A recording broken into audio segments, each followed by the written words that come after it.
Isa pong matinding paggalaw ang ginawa ni Solana nitong nakaraang linggo. Umakyat siya ng halos 25% at ngayon ay nasa $198 na ang kanyang presyo. Marami po ang natuwa, marami rin ang kinabahan. Kaya ang tanong ngayon, hold o exit na ba ang tamang galaw?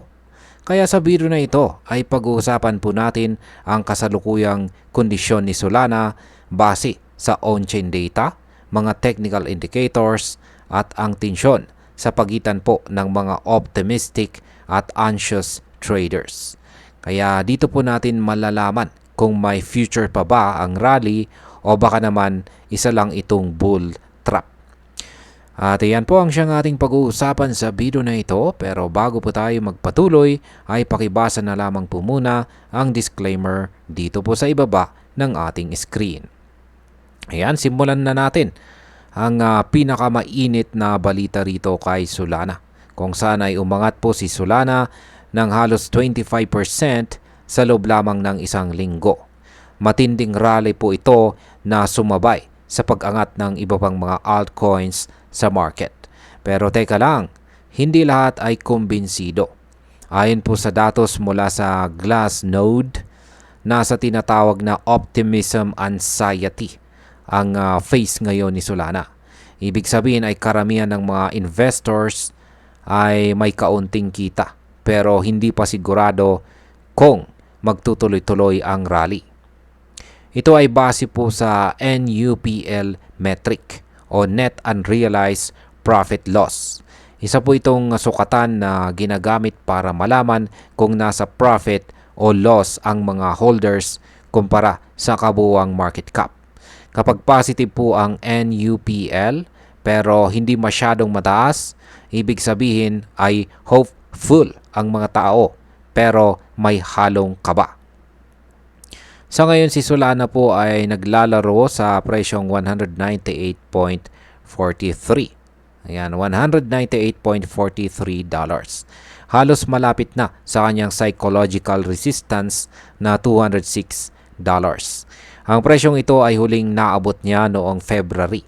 Kaya marami po ang nakatingin kung mababasag ba niya ito ngayon. Kapag nabasag niya ang $206, posibleng magbukas po ito ng bagong daan paakyat sa presyong $219.97.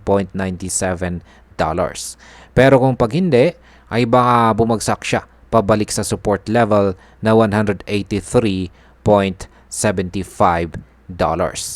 Dito ngayon nakakati ang mga trader. May mga hodlers na naniniwalang tuloy ang rally habang ang iba naman ay nagbebenta na ng palihim.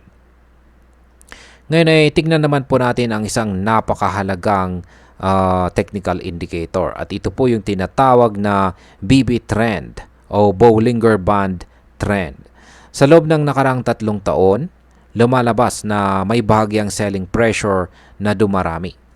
Paano natin ito nalaman? Nagpapakita na red or red histogram bars ang BB trend. At habang lumalaki ang mga bar na ito, ibig sabihin ay tumataas po ang pressure ng pagbebenta or ang selling pressure. Ito ay sinyalis po na kahit tumataas ang presyo, may mga nagbebenta na para kumita bago pa ito bumagsak. Nagpapakita ito ng kawalan ng kumpiyansa mula po sa ilang parte ng market. Ayon po sa analysis ay nasa delikadong position or kalagayan ngayon si Solana. Nasa pagitan po siya ng dalawang critical na presyo.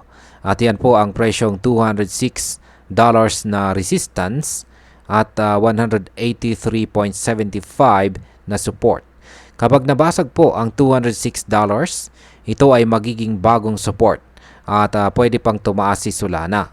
Pero kapag hindi po niya ito naakyat at lalo na kung lumakas pa ang selling pressure, pwede po itong bumagsak pabalik sa ilalim ng $190 o mas mababa pa.